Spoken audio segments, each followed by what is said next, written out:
ನಮ್ಮ ಮನೆಗೆ ನಾನೇ ಇಷ್ಟೆಲ್ಲ ಮಂದಿ ವಿರುದ್ಧ ಕಟ್ಕೊಂಡು ಹೋಗಿ ಬಂದೀನಿ. ಎಲ್ಲ ಆಸ್ತಿ ಇದ್ರೂ ಇಷ್ಟು ಹಾ ರೀ, ನಮಗೆಲ್ಲ ಅನುಕೂಲ ಇತ್ತು, ನಮಗೆ ಎಜುಕೇಶನ್ ಇತ್ತು, ಅಂದ್ರೂ ನಾವು ಇಷ್ಟು ಕಷ್ಟಪಟ್ಟಿವಿ. ಮತ್ತು ಇಲ್ದವ್ರಿಗೆ ಏನು ಮಾಡಬೇಕು ಅನ್ನೋ ಉದ್ದೇಶದಿಂದ ನಾನು ಅದೇ ಉದ್ದೇಶ ಇಟ್ಕೊಂಡೆ 2009ರಲ್ಲಿ ಸ್ಟಾರ್ಟ್ ಮಾಡಿದ್ದೆ. 2009ರಿಂದ ಸ್ಟಾರ್ಟ್ ಮಾಡಿ 3 ಮಕ್ಕಳನ್ನ ಇಟ್ಕೊಂಡು ಸ್ಟಾರ್ಟ್ ಮಾಡಿದ್ರು. ಹತ್ತಿರ ಒಂದು 15 ವರ್ಷ 15 ವರ್ಷ ಆಯ್ತು ರೀ. 15 ವರ್ಷದಿಂದ. ಸೊ ಯಾರು ಏನು ಸಿಕ್ಕಿಲ್ಲ? ಇಲ್ಲ ಸಿಕ್ಕಿಲ್ಲ. ಸ್ವಂತ ದುಡ್ಡು ಹಾಕೊಂಡು ಎಲ್ಲ ಸ್ವಂತ ದುಡ್ಡು ಹಾಕಿದ್ವಿ, ಎಲ್ಲ ಪ್ರತಿಯೊಂದು ಸ್ವಂತ ರೀ. ಆಮೇಲೆ ಏನು ಮಾಡಿದ್ವಿ, ಫಸ್ಟ್ ಒಬ್ಬಕ್ಕೆ ನಡೆಸ್ತಿದ್ದೆ, ಆಮೇಲೆ 2 ಟೀಚರ್ಸ್ ತೊಗೊಂಡೆ. ಹಂಗೆ ಒಬ್ರು ತಗೋತು. ಇವಾಗ ಏನಾಗೈತಿ ಅಂದ್ರೆ ಇದೇನು ಬಿಲ್ಡಿಂಗ್ ಏನು ಕಟ್ಕೊಂಡು ಇಲ್ಲಿ ಬಂದಿವೆಲ್ಲ ಅಂದರೆ ನನಗೆ ಕ್ಲಾಸ್ ಪರ್ಮಿಷನ್ ತಗೋಬೇಕು, ಸ್ಕೂಲ್ ನಡೆಸಬೇಕು, ದುಡ್ಡು ಮಾಡ್ಕೋಬೇಕು, ಇದ್ರ ಬಗ್ಗೆ ಏನು ನಮ್ಗೆ ಗೊತ್ತಿಲ್ಲ. ನಾವು ಒಂದು ಸೇವಾ ಮಾಡಬೇಕು. ನನ್ನ ಮಗಳ ಜೊತೆ 4 ಮಂದಿಗೆ ಉಪಯೋಗ ಆಗಬೇಕು, ಅದು ಒಂದೇ ನಂದು ತಲೆ ಒಳಗಿದ್ದದ್ದು. ಸ್ಕೂಲ್ ಮಾಡಬೇಕು, ಇದು ರಿಜಿಸ್ಟ್ರೇಷನ್ ಮಾಡಿಸ್ಬೇಕು, ಪರ್ಮಿಷನ್, ಇವು ಏನೂ ಗೊತ್ತಿರಲಿಲ್ಲ. ಬೋರ್ಡ್ ಹಾಕೊಂಡು ಸ್ಕೂಲ್ ನಡೆಸ್ತಿದ್ದೆ. ಒಬ್ಬರು ಆಫೀಸರ್ ಬಂದು ಪರ್ಮಿಷನ್ ಎಲ್ಲಿದೆ ಬೋರ್ಡ್ ಹಾಕಿ ಕ್ಲಾಸ್ ನಡೆಸ್ತಿದ್ದೀರಿ. ಅವಾಗ ಗೊತ್ತಾಗಿದ್ದು ನನಗಿದು ಕ್ಲಾಸ್ ಪರ್ಮಿಷನ್ ತಗೋಬೇಕು ಅನ್ನೋ. ಆ ಪ್ರೊಸೆಸ್ ಯಾವಿತ್ತು ಪರ್ಮಿಷನ್ ತಗೊಳ್ಳೋದು? ಪರ್ಮಿಷನ್ ತಗೋಬೇಕಾದ್ರೂ ತುಂಬಾ ಕಷ್ಟ ರೀ. ಮಕ್ಕಳಿತ್ತು, ಎಲ್ಲ ಇದು. ಇಲ್ಲಿವರೆಗೂ ನಮಗೆ ಯಾವುದೇ ಡಿಪಾರ್ಟ್ಮೆಂಟ್ ಆಗಲಿ, ಎಲ್ಲೇ ಹೋಗ್ಲಿ, ನಮಗೆ ನೀವು ಒಂದು ಒಳ್ಳೆ ಕೆಲಸ ಮಾಡಾಕತ್ತಾರ ಅನ್ಕೊಂಡು ಎಲ್ಲಿ ನಮಗೆ ಸಾಧಿಸಕ್ಕೆ ಕೊಡಲಿಲ್ಲ. ಎಲ್ಲಿಯೂ ಆಗೋಲ್ಲ. ಮಾಡತ್ತೀರಿ ಮುಂದೆ ಎಲ್ಲರೂ ಸಪೋರ್ಟ್ ಮಾಡಿ, ಒಳ್ಳೆ ಕೆಲಸ ಮಾಡತ್ತೀರಿ, ಒಳ್ಳೇದಾಗ ಹೇಳೋದಷ್ಟೇ ಇಷ್ಟೇ ಆಯ್ತು. ಆದ್ರೆ ಅದರಿಂದ ನಮಗೆ ಯಾವುದೂ ಏನೂ ಆಗಲಿಲ್ಲ. ಆದ್ರೆ ಇದು ಏನು ಜಾಗ ಕೊಡ್ಬೇಕಾದ್ರೆ ನಾವು ಒಮ್ಮೆ ಆ ಸ್ಕೂಲ್ ಒಳಗೆ ಗ್ಯಾದರಿಂಗ್ ಮಾಡಿದ್ವಿ. ಯಾವ ಸ್ಕೂಲ್? ಮಕ್ಕಳಿಗೆ ನಾವು ಸ್ವಂತ ಮನೆಯಲ್ಲೇ ಸ್ಕೂಲ್ ಮಾಡ್ತಿದ್ವಿ. ನಮ್ಮ ಮನೆ ಹೆಂಗಿತ್ತಂದ್ರೆ ಫುಲ್ ರೋಡಿಗೆ ಹೈವೇ ರೋಡ್ ರೀ. ಮೊದ್ಲೇ ಕಿವಿ ಕೇಳಿಸಲ್ಲ ಈ ಮಕ್ಕಳಿಗೆ. ಸ್ವಲ್ಪ ಹೊರಗೆ ಬಂದ್ರೆ ಮತ್ತೆ ವೆಹಿಕಲ್ಸ್ ಎಲ್ಲ ಅಡ್ಡಾಡುವೆ ಅಲ್ಲ, ಅದು ಒಂದು ನಮಗೆ ಭಾಳ ಟೆನ್ಷನ್ ಇತ್ತು. ಅಲ್ಲಿ ಗ್ಯಾದರಿಂಗ್ ಮಾಡಿದ್ವಿ. MLA ಪಟ್ಟಣ ಶೆಟ್ಟಿ ಸಾಹೇಬ್ರು MLA ಇದ್ರು. ಅವರು ಒಂಥರ ನಮ್ಮ ಫ್ಯಾಮಿಲಿ ಮೆಂಬರ್ಸ್ ಇದ್ದಂಗೆ ರೀ ಅವರು. ನಮ್ಮ ಅಣ್ಣನ ಸ್ಥಾನದೊಳಗೆ ನಿಂತು ಅವ್ರು ಏನು ಮಾಡಿದ್ರು, ಬಂದರು, ಇಲ್ಲಿ ಹಿಂಗೆ ಸಮಸ್ಯೆ ಅದಂದ್ರೆ ಅವ್ರು ಭಾಳ ಖುಷಿ ಪಟ್ರು. ಯಾರೂ ಮಾಡ್ಲಾರ್ದಂಥದ್ದು ಇಂಥದ್ದೊಂದು ದೊಡ್ಡದು ಮಾಡತ್ತೀರಿ, ಅದ್ರ ನಿಮ್ಮ ಫ್ಯಾಮಿಲಿ ಒಳಗೆ ಬಿಸ್ನೆಸ್ ಬಿಟ್ಟು ಬೇರೆ ಏನೂ ಗೊತ್ತಿಲ್ಲ ನಿಮಗೆ, ಆದರೂ ನೀವು ಇದನ್ನೊಂದು ಮಾಡಾಕತ್ತಿರಲ್ಲ, ನನ್ನ ಕೈಲಿ ಆದಷ್ಟು ನಾ ಸಹಾಯ ಮಾಡ್ತೀನಿ ಅಂತೇಳಿ ಅವ್ರದ್ದು ಫೀಲ್ಡ್ ಇರೋದ್ರೊಳಗೆ ನಮಗಿದು BDS ಸೈಟ್ ಕೊಟ್ಟರು. ಅಂದ್ರೆ 9,500 ಸ್ಕ್ವೇರ್ ಫುಟ್, ಅಂದ್ರೆ 10,000 ಸ್ಕ್ವೇರ್ ಫುಟ್ ಜಾಗ ಇದೆ. ಅವಾಗಿಂದ ಲೆಕ್ಕದ ಪ್ರಕಾರ ಅಂದ್ರೆ ಒಂದು 7.5-8 ಲಕ್ಷ ಆಗಿರ್ಬೋದು. ಬಟ್ ಅದು ಉಳಿದೋದೆಲ್ಲ ಪ್ರೊಸೆಸ್, ಅದು ಸ್ವಲ್ಪ 1 ವರ್ಷ ಬಿಟ್ವಿ ನಾವು. ಹಿಂಗೆಲ್ಲ ಆಗಿ ಅದು ಒಂದು 9 ಲಕ್ಷ ತನಕ ಬಂತು ರೀ. ಇದನ್ನೆಲ್ಲ ನಾವು ಖರೀದಿ ಹಾಕೊಂಡ್ವಿ, ನಾವು ಸ್ವಂತ. BD ಅಧ್ಯಕ್ಷರು ಮತ್ತೆ ಇವರು MLA ಸಾಹೇಬ್, ಅವಾಗ ಭೀಮಾಶಂಕರ್ 13 BD ಅಧ್ಯಕ್ಷರು ಇದ್ರಿ. ಅವರೆಲ್ಲರೂ ನಮ್ಮ ಫ್ಯಾಮಿಲಿ ಮೆಂಬರ್ಸ್ ಇದ್ದ. ಅವರೆಲ್ಲ ಹೆಲ್ಪ್ ಮಾಡಿ ನಮಗೆ ಜಾಗ ಕೊಟ್ಟರು. ಅಂದ್ರೆ ಅವ್ರು ಕೊಟ್ಟಿದ್ದಕ್ಕೆ ಇವತ್ತು ನಾವು ಇದು ನೆಲೆ ಉರ್ಲಿಕ್ಕೆ ಒಂದು ಜಾಗ ಆಯ್ತು. 30 ಹುಡುಗರಿಗೆ ಮತ್ತೆ ಇರ್ಲಿಕ್ಕೆ ಜಾಗ ಇದ್ರೆ ನಾವು ಇನ್ನೊಂದೇನಾದ್ರೂ ವಿಚಾರ ಮಾಡ್ಬೇಕಲ್ರಿ. ಫಸ್ಟ್ ಮೇನ್ ನಮಗೆ ಇಲ್ಲ ಅದೇ ಅವ್ರದ್ದು ಒಂದು ದೊಡ್ಡ ನಮಗೆ ಹೆಲ್ಪ್ ಆದಂಗ ಆಯ್ತು. ಮತ್ತೆ ಬೇರೆ ಯಾರು ಬರ್ಲಿಲ್ಲ? ಇಲ್ಲ ರೀ, ಆವಾಗಿಂದ ಯಾರು ಏನೋ ಬರ್ಲಿ. ಮುಂದೆ ಜಾಗ ತಗೊಂಡ್ವಲ್ಲ, ಬಿಲ್ಡಿಂಗ್ ಕಟ್ಬೇಕಲ್ಲ, ಹೆಂಗ್ ಕಟ್ಬೇಕು ಬಿಲ್ಡಿಂಗ್, ಹೆಂಗ್ ಕಟ್ಬೇಕು, ಅದು ಕಷ್ಟ ರೀ. ಬಿಲ್ಡಿಂಗ್ ಕಟ್ಬೇಕು, ಒಂದು 4 ರೂಮ್ ಆದ್ರೂ ಬೇಕೇ ಅಲ್ಲ ಮಕ್ಕಳಿಗೆ. ಒಂದು ಆಫೀಸ್ ರೂಮ್ ಬೇಕು, ಒಂದು 3 ಕ್ಲಾಸ್ ರೂಮ್ ಅಂತೂ ಬೇಕೇ ಬೇಕು. ಮಳೆ ಗಾಳಿಗೆಲ್ಲ ಹಾ ರೀ, ಅದರಿಂದ ಏನ್ ಮಾಡ್ಬಿಟ್ವಿ ನಾವು, ಸ್ವಂತ ಮನೆ ಇತ್ತು ಮಾರಿಬಿಟ್ವಿ, ಅಂಗಡಿ ಮಾರಿದ್ವಿ, ಮನೆ ಮಾರಿದ್ವಿ. ಅದೇ ಹೇಳ್ತೇನೆ, ನಮ್ದು ಅನ್ನುವಂಥ ಆಸ್ತಿ ಏನೂ ಇಟ್ಕೊಳ್ಳಿಲ್ಲ, ಎಲ್ಲ ಮಾರಿ 14 ವರ್ಷ ತನಕ ನಡ್ಸ್ಕೊಂಡು ಬಂದ್ವಿ ನಾವು. ಸ್ಟಾಕ್ ತಗೊಂಡಿವಿ, ಕ್ಲಾಸ್ ಪರ್ಮಿಷನ್ ಕಳ್ಸಿದ್ವಿ, ಕ್ಲಾಸ್ ಪರ್ಮಿಷನ್ ತಗೊಂಡ್ವಿ. ನಮಗೆ ಇಲ್ಲಿವರೆಗೆ 1 to 9th ತನಕ ಕ್ಲಾಸ್ ಪರ್ಮಿಷನ್ ಆಗೈತೆ. 1 to 9th ಈ ವರ್ಷ ಕಳಿಸ್ತೀವಿ ರೀ. ಈ ವರ್ಷ ಗೌರ್ಮೆಂಟ್ ಇಂದ ಪರ್ಮಿಷನ್ ಸಿಗುತ್ತೆ. ಇಷ್ಟು ದಿನ 10th ಹುಡುಗರಿಗೆ ಏನು ಮಾಡ್ತಿದ್ರಿ? ನಾವು ಬೇರೆ ಗೌರ್ಮೆಂಟ್ ಸ್ಕೂಲ್ನಲ್ಲಿ ಅಡ್ಮಿಷನ್ ಇಟ್ಟಿದ್ವಿ. Government school, private? ಗೌರ್ಮೆಂಟ್. ಒಂದು ಸ್ವಲ್ಪ ಮಕ್ಕಳು ಪ್ರೈವೇಟ್ ಇಟ್ಟಿದ್ವಿ, ಆಮೇಲೆ ಪ್ರೈವೇಟ್ನಲ್ಲಿ ಸ್ವಲ್ಪ ಇವ್ರಿಗೆ ಹೆಲ್ಪ್ ಆಗಲಿಲ್ಲ. ಗೌರ್ಮೆಂಟ್ ಸ್ಕೂಲ್ನಲ್ಲಿ ಅಡ್ಮಿಷನ್ ಇಟ್ಟು ನಾವಿಲ್ಲಿ ಕೋಚ್ ಮಾಡ್ತಿದ್ವಿ. ಆಮೇಲೆ ಪ್ರೈವೇಟ್ ಸ್ಕೂಲಲ್ಲಿ ಇಟ್ಟಿದ್ರ ಕೆಲವು ಮಕ್ಕಳಿಗೆ ಇಟ್ಟಿದ್ವಿ ರೀ, ಬಟ್ ಅವ್ರಿಗೆ ಯಾರು ಹೋಗಿಲ್ಲ. ಇಲ್ಲ ರೀ, ಯಾರಿಗೂ ಏನೋ ಜಾಸ್ತಿ ನಾವು ಹೋಗ್ಲಿಲ್ಲ, ಕೇಳ್ಕೊಂಡು ಬಂದ್ವಿ. ಒಂದು ಸ್ವಲ್ಪ ಬ್ಯಾಡ್ ಅನ್ನಿಸ್ತು ನಮಗೆ, ಹಿಂಗಾಗಿ ನಾವು ಗೌರ್ಮೆಂಟ್ ಸ್ಕೂಲಿಗೆ ಇಟ್ವಿ ರೀ. ಎಲ್ಲ ಸ್ಕೂಲಿಗೆ. ಅವ್ರ ಪೇರೆಂಟ್ಸ್ ಏನೋ ಫುಲ್ ನಮಗೆ ಡಿಪೆಂಡ್. ಅವರು ನಮಗೆ ಗೊತ್ತಿಲ್ಲ ನೀವು ಹೆಂಗೆ ಮಾಡ್ತೀರಿ, ಎಲ್ಲಿ ಹಚ್ತೀರೋ, ಏನು ಮಾಡ್ತಿರೋ ನಮಗೆ ಗೊತ್ತಿಲ್ಲ ಅಂತ ಪೇರೆಂಟ್ಸ್ಗೇನೂ ಗೊತ್ತಿರೋದಿಲ್ಲಲ್ಲ ಈ ಮಕ್ಕಳಿಗೆ ಹೆಂಗೆ ಮಾಡ್ಬೇಕು ಅನ್ನೋದು. ಹಿಂಗಾಗಿ ಗೌರ್ಮೆಂಟ್ ಸ್ಕೂಲ್ನಲ್ಲೇ ಅಡ್ಮಿಷನ್ ಇಟ್ವಿ. ಈಗ ಲಾಸ್ಟ್ ಇಯರ್ ಮಕ್ಕಳು ನೋಡ್ರಿ, 4 ಜನ ಮಕ್ಕಳು ಗೌರ್ಮೆಂಟ್ ಸ್ಕೂಲ್ನಲ್ಲೇ 77 ಮತ್ತು ಒಬ್ಬಕ್ಕೆ 79% ಮಾಡ್ಯಾರ SSLC. ಈ ಥರ ಕಷ್ಟ ಇದ್ರೂ ಕೂಡ ಒಂದು ಸಾಧ್ಯ ಮಾಡಿದ್ದಾರೆ. ನೀವು ಹೇಳ್ದಂಗೆ ಎಲ್ಲ ಭಾಳ ಹುಷಾರಿರ್ತಾರೆ ಅವ್ರ ಮಕ್ಕಳು, ಭಾಳ ಹುಷಾರು, ಭಯಂಕರ ಹುಷಾರು. ಆದ್ರೆ ಅದ್ರ ಒಳಗೆ ಅವರು ಬಲಿ ಇದೇ ಇದ್ದ ಕಲೆಗಳನ್ನ ಹೊರಗೆ ತರಬೇಕು. ದೇವರು ಒಂದು ಕೊಟ್ಟು ಒಂದು ಕಸ್ಕೋತಾನಂತಲ್ಲ, ಸೊ ಇದೆ. ಈ ಮಕ್ಕಳಿಗೆ ಹೆಂಗ್ ಒಂದ್ ಕಟ್ಕೊಟ್ರ ಎಲ್ಲ ಕೊಟ್ಟಾನ, ಒಂದ್ ಕಸ್ಕೊಣ, ಒಂದೇ ಕಸ್ಕೊಣ. ಆದ್ರೆ ಎಲ್ಲ ಇರುತ್ತ್ರಿ, ನಾರ್ಮಲ್ ಮಕ್ಕಳಿಗಿಂತ ಜಾಸ್ತಿ ಇರ್ತೈತಿ. ಆದ್ರೆ ಏನು ಪೇಷನ್ಸ್ ಬೇಕು ಅವ್ರಿಗೆ. ಹೆಂಗಂದ್ರೆ ಒಂದೇ ಸಲ ಹೇಳಿದ್ರೆ ಅರ್ಥ ಆಗಲ್ಲ, 10 ಸಲ ಹೇಳ್ಬೇಕು. ಮತ್ತೆ ಸಿಲೆಬಸ್ ಸೇಮ್, ಪಾಠ ಎಲ್ಲ ಸೇಮ್ ಇರ್ತದೆ. ಎಲ್ಲ ಸೇಮ್. ಈಗ ನಾವು ನಾರ್ಮಲ್ ನೀವೆಲ್ಲ ಹೆಂಗ್ ಓದ್ತಿರಲ್ಲ ಅದೇ ಟೆಕ್ಸ್ಟ್ ಬುಕ್, ಎಲ್ಲ ಅದೇ ಸಿಲೆಬಸ್, ಎಲ್ಲ ಸೇಮ್. ಬಟ್ ಹೇಳೋ ಮೆಥಡ್ ಅಷ್ಟೇ ಚೇಂಜ್. ಈಗ ನಾವು ಹೆಂಗ್ ಮಾಡ್ತೀವಿ, ಪುಸ್ತಕೀಯ ಭಾಷೆನೇ ಇರುತ್ತಲ್ಲ, ಈಗ ನಾವು ಅದ ಮಕ್ಕಳಿಗೆ ಹೆಂಗ್ ಮಾಡ್ತೀವಿ ಅಂದ್ರೆ ಪುಸ್ತಕೀಯ ಭಾಷೆ ಒಳಗೇನೆ ಪಾಠ ಮಾಡ್ತೀವಿ. ಈಗ ನಾವು ಕಾಮನ್ ಆಗಿ ನಮ್ಮ ಸೈಡ್ ಮಾತು ಪ್ರಕಾರ ನಾವೇನ್ ಮಾಡ್ತೀವಿ, ನಿನ್ನ ಹೆಸರೇನು, ನಿನ್ನ ಹೆಸರೇನು, ನಿನ್ನ ಹೆಸರೇನು ಅಂತೀವಿ. ಅವ್ರಿಗೆ ಅರ್ಥ ಆಗಲ್ಲ. ನಿನ್ನ ಹೆಸರು ಏನು, ಸ್ಲೋ ಆಗಿ ನಿಮ್ಮ ಅಪ್ಪನ ಹೆಸರು ಏನು, ನೀನು ಯಾವ ಕ್ಲಾಸ್ ನಲ್ಲಿ ಓದುತ್ತಿದ್ದೀಯಾ, ಮಕ್ಕಳಿಗೆ ಇದು ಕ್ಲಾಸ್ ಅಂತೂ ಹೇಳ್ತೀವ್ರಿ. ಆಮೇಲೆ ಏನ್ ಮಾಡ್ತೀವಿ ಅಂದ್ರೆ ಇಂಡಿಪೆಂಡೆಂಟ್ ಆಗಿ ಮಕ್ಕಳು ಬದುಕಬೇಕು. ಈಗ ಪೇರೆಂಟ್ಸ್ ಇರುವವರೆಗೂ ಮಾಡ್ತೀವಿ, ಪೇರೆಂಟ್ಸ್ ಹೋದ್ಮೇಲೆ ಆ ಮಕ್ಕಳು ಹೆಂಗ್ ಬದುಕಬೇಕು. ಹಿಂಗಾಗಿ ನಮ್ದು ಉದ್ದೇಶ ಏನಂದ್ರ ಅವ್ರಿಗೆ ಟೈಲರಿಂಗ್ ಕೊಡ್ತೀವಿ, ಹುಡುಗಿಯರಿಗೆ ಕಂಪ್ಯೂಟರ್ ಮತ್ತು ಇವು ಕಲೆಗಳಿರ್ತಾವಲ್ಲ, ಯಾವ್ದಾದ್ರು ಹೆಣಿಕೆ ಹಾಕೋದು, ಅದು ಅವತರನೇ ಎಲ್ಲ ರೀತಿಯಿಂದ ಕಲಿಸ್ತೀವಿ, ಮಾಡ್ತೀವ್ರಿ. ಅದೇ ಉದ್ದೇಶ ನಮ್ಗೆ. ಜವಾಬ್ ಸಿಕ್ತು ಓಕೆ, 5% ಅಂತೂ ರಿಸರ್ವ್ ಇದೆ ಇವ್ರಿಗೆ. ಸಿಕ್ತು ಓಕೆ, ಭಾಳ ಎಲ್ಲರಿಗೂ ಗೌರ್ಮೆಂಟ್ ಸಿಗ್ತಾವ ಅನ್ನೋದು ಇರಲ್ಲ.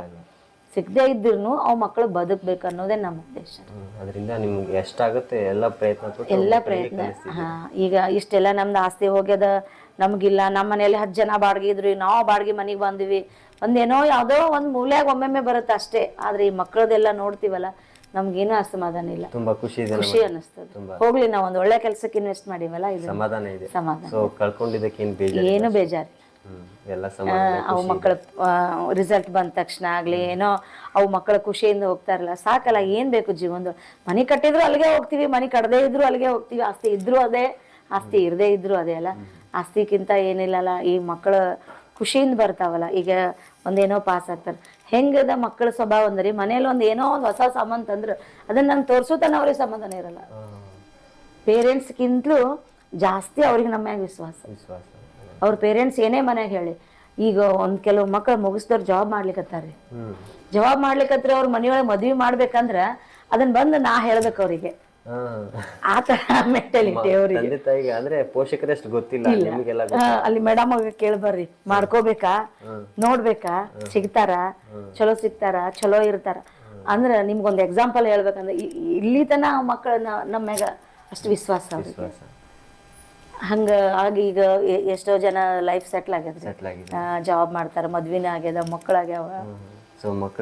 ಇಲ್ಲ ಆಗಿಲ್ಲ. ಇಲ್ಲ, ಯಾವ ಇದುವರೆಗೂ ಅವ್ರಿಗೂ ಅದೇ ಇತ್ತು. ಅಂದ್ರೆ ನಮ್ಮ ಮಕ್ಕಳು ಹಿಂಗೆ ಹುಡ್ತಾವೇನ, ನಾವ್ ಇಷ್ಟ ಕಷ್ಟಪಟ್ಟಿವಿ, ಮುಂದೆ ನಮ್ಮ ಮಕ್ಕಳಿಗೆ ಹಂಗೆ ಆಗ್ತಾವ, ಅದಕ್ಕೆ ನಾವ್ ಮದ್ವಿ ಮಾಡ್ಕೋಬಾರ್ದು, ಮಕ್ಕಳು ಮಾಡ್ಕೋಬಾರ್ದು ಅನ್ನೋದು ಮೆಂಟಾಲಿಟಿ ಇತ್ರಿ ಹುಡುಗರ ಹತ್ರ.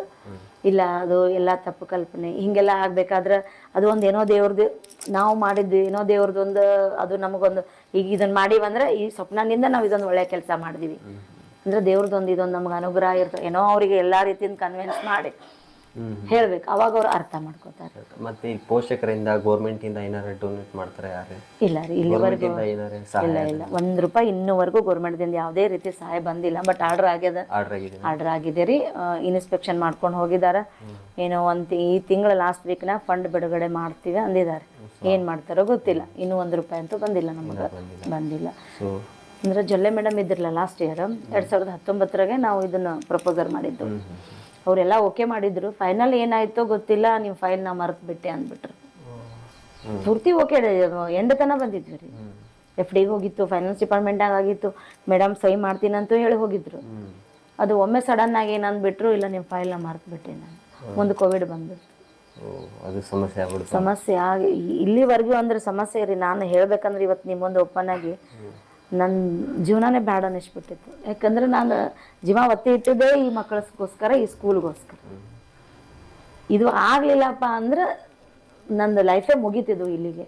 ಆ ಮಟ್ಟಕ್ಕೆ ಬಂದ್ಬಿಟ್ಟಿದ್ದೆ ನಾನು. ಇದು ಬಿಟ್ರೆ ಬೇರೆ ಮಾಡ್ಬೋದಲ್ರಿ, ಇದ್ರ ಮೇಲೆ ಯಾಕಂತ ಅನ್ನೋರು ಎಲ್ಲರೂ ಕರೆ. ಆದ್ರೆ ನನಗೇನೂ ಇಲ್ಲ, ಹೋಪ್ಸೆ ಕಳ್ಕೊಂಡಿದ್ದೆ ರೀ. ಮುಗಿತಪ್ಪ ಇದು ಇಲ್ಲಿಗೆ. ಯಾಕಂದ್ರೆ ಏನೂ ಇಲ್ಲಲ್ಲ, ಇಷ್ಟು ದಿವಸ ಪ್ರಾಪರ್ಟಿ ಇತ್ತು, ಹಾಕಿದೀವಿ, ಮಾಡಿದೀವಿ, ಇನ್ನು ನೆಕ್ಸ್ಟ್ ನಡೆಸ್ಬೇಕು ಹೆಂಗೆ, ಮಾಡ್ಬೇಕು ಹೆಂಗೆ. ಮತ್ತೆ ಇಷ್ಟೆಲ್ಲ ಮಕ್ಕಳ ಭವಿಷ್ಯ ಅದಲ್ಲ, ನಂದು ಒಬ್ಬಕ್ಕಿದೆ ಅಲ್ಲ ಇದು. ಆಮೇಲೆ ಎಲ್ಲ ಸ್ಟಾಪ್ ಅದ, ಸ್ಟಾಪಿಗೆಲ್ಲ ನೀವೇ ಪೇ ಹೌದ್ರಿ, ಇಲ್ಲಿವರೆಗೂ ನಾವೇ ಮಾಡಿವಿ. ಎಷ್ಟು ಪೇಮೆಂಟ್ ಇರುತ್ತೆ ಅವ್ರಿಗೆ? ಪೇಮೆಂಟ್ ಅವ್ರಿಗೆ ಅವರು ಇದ್ದ ಸ್ಯಾಲ್ರಿ ಪ್ರಕಾರ ಅಂತೂ ಕೊಟ್ಟಿಲ್ಲ ನಾನು, ಎಲ್ಲ ಸ್ಟಾಪು ಹಾಗೆ ಇದೆ. ನನ್ನ ಅದೇನೋ ನಸೀಬ್ ಅಂತಾರಲ್ಲ, ಹಾ ದೇವ್ರೆ ಆ ಥರ ಎಲ್ಲರೂ ಹೊಂದ್ಕೊಂಡು ನಾ ಎಷ್ಟು ಯಾವ ಸ್ಟಾಪು ನಾನು ಇಷ್ಟು ಪೇಮೆಂಟ್ ಕೊಡ್ರಿ ಅಂತ ಕೇಳಿಲ್ಲ. ಅವ್ರಿಗೆ ಒಂದೇನೋ ಆಸೆ, ಗೌರ್ಮೆಂಟ್ ಆದ್ರೆ ಮೇಡಮ್ ನಮಗೂ ಒಂದು ಏನೋ ಆಸರೆ ಆಗ್ತಾರ ಅನ್ನೋ ಆಸೆ ಅವ್ರಿಗೆ. ಇವಾಗ ಇವ್ರು ನನಗೆ ಹೆಲ್ಪ್ ಮಾಡಾಕತ್ತಾರಲ್ಲ ಅನ್ನೋದು ನನಗೆ. ಈ ರೀತಿಯಿಂದ ಹೋಗ್ಯದ್ರಿ ಎಲ್ಲ ಸ್ಟಾಪ್ ಆಗಲಿ ಪ್ರತಿಯೊಂದು. ಹೇಳ್ತೀನಿ, ಒಂದು ಕುಟುಂಬ ಥರ ಇಲ್ಲಿವರೆಗೂ ಮಾಡ್ಕೊಂಡು ಬಂದೀವಿ. ಅದು ಹಿಂದಿನ ನೆನೆಸ್ಕೋಬಾರ್ದು, ದೇವ್ರ ಮುಂದೆ ಒಳ್ಳೇದು ಮಾಡ್ಲಿಕ್ಕತ್ತಾನ.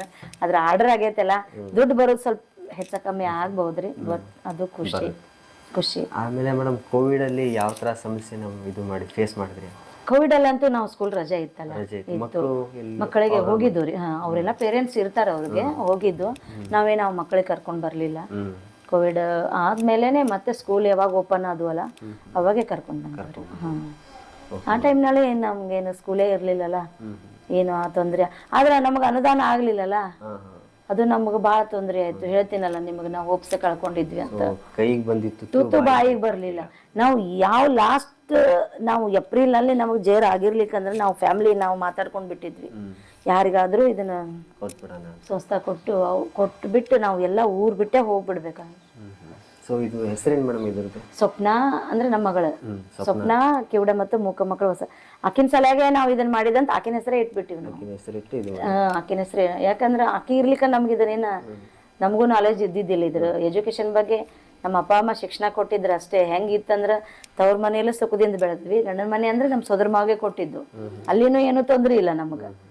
ಅದು ಯಾವ ರೀತಿ ನಮ್ಗೆ ಅನುಭವ ಇರಲಿಲ್ಲ. ಮೂರನೇ ಮಗಳು ಏನು ಇದಕ್ಕೀಗ ಈ ಸಮಸ್ಯೆ ಬಂತು ಅಂತೇನು ಗೊತ್ತಾಯ್ತು, ಅವತ್ತಿಗೆ ನಮ್ದು ಸ್ಟಾರ್ಟ್ ಆಗಿದ್ದು ಇವತ್ತಿಗೆ ಎಷ್ಟು, ಆಕಿ ಇವತ್ತು 23 ವರ್ಷನಕ್ಕಿದಾಳ್ರಿ. ಇಲ್ಲಿವರೆಗೂ ಬಂತು. ಆದ್ರೆ ಈ ಸಲ ಒಂದು ಸ್ವಲ್ಪ ಮನ್ಸಿಗೆ ನೆಮ್ಮದಿ. ಸೊ ಇವಾಗ ಎಷ್ಟನೇ ತರಗತಿ ಮಟ್ಟ ಓದ್ತಿದಾರ ಮಕ್ಕಳ? ನಿಮ್ಮ ಮಕ್ಕಳು? ನಮ್ಮ ಮಗಳು PUC ಮುಗಿಸಿದಾಳ, ಸ್ಪೆಷಲ್ ಡಿ ಎಡ್ ಮಾಡ್ಲಿಕ್ಕತ್ತ. ಸ್ವಪ್ನ ಸ್ಪೆಷಲ್ ಡಿ ಎಡ್ ಮೈಸೂರಲ್ಲಿ ಟ್ರೈನಿಂಗ್ ಸೆಂಟರ್ ಇದೆ ಅಲ್ಲ, ಅಲ್ಲೇ ಟ್ರೈನಿಂಗ್ ತಗೋಕತ್ತ. ಮಕ್ಕಳು? ದೊಡ್ಡ ಮಗ ಅವನು BSc ಓದ್ತಿದ್ದ, ಅವನಿಗೂ ಇದು ನೆಕ್ಸ್ಟ್ ಬೇಕಲ್ಲ ಅನ್ಕೊಂಡು ಅವನು 2 ವರ್ಷ ಕೋರ್ಸ್ ಮುಗಿಸ್ಕೊಂಡು ಬಂದಾರೆ. ಇದೆ ಸ್ಪೆಷಲ್ ಡಿ ಎಡ್, ಇಲ್ಲೇ ಟೀಚರ್ಸ್. ಮಗಳು BE ಇಂಜಿನಿಯರಿಂಗ್ ಮುಗಿಸಿದಾಳ, CS. ಆಮೇಲೆ ಮ್ಯಾರೇಜ್ ಆಗಿದ್ದಾರೆ, ಇಬ್ರು ಹೆಣ್ಮಕ್ಳದು. ಆ ಸಣ್ಣ ಮಗಳದು ಆಗಿದೆ, ಇಕ್ಕಿದು ಆಗಿದೆ.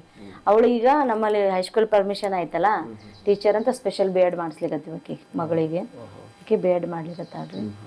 ಏನೋ ಮಕ್ಕಳ ಆಶೀರ್ವಾದದಿಂದ, ಮಕ್ಕಳ ಪುಣ್ಯದಿಂದ ಏನೋ ನನ್ನ ಮಗಳಿಗೂ ಒಂದು ಒಳ್ಳೆ ವರ ಸಿಕ್ತು, ಮದ್ವೆ ಆಯ್ತು, ಆಕಿ life settle ಆಗ್ಲಿಕ್ಕತ್ತದ.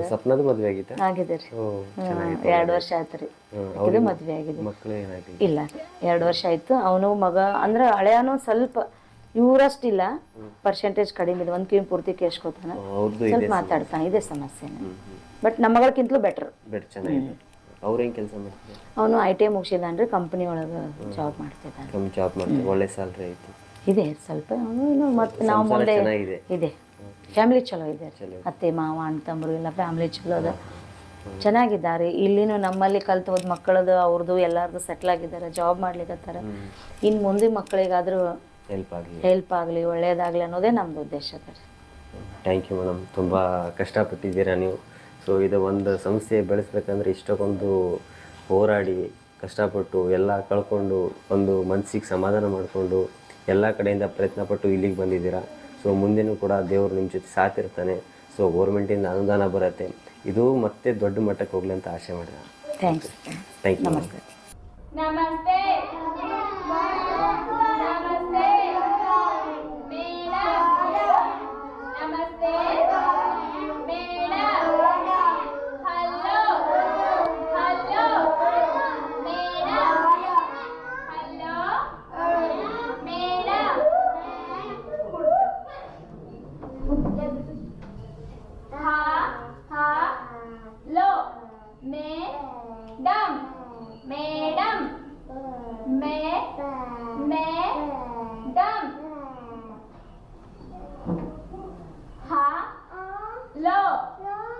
Hello.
Hi. Hello hello sir ಹೇಳ್ಬೇಕು. ರಜ್ ಸರಿ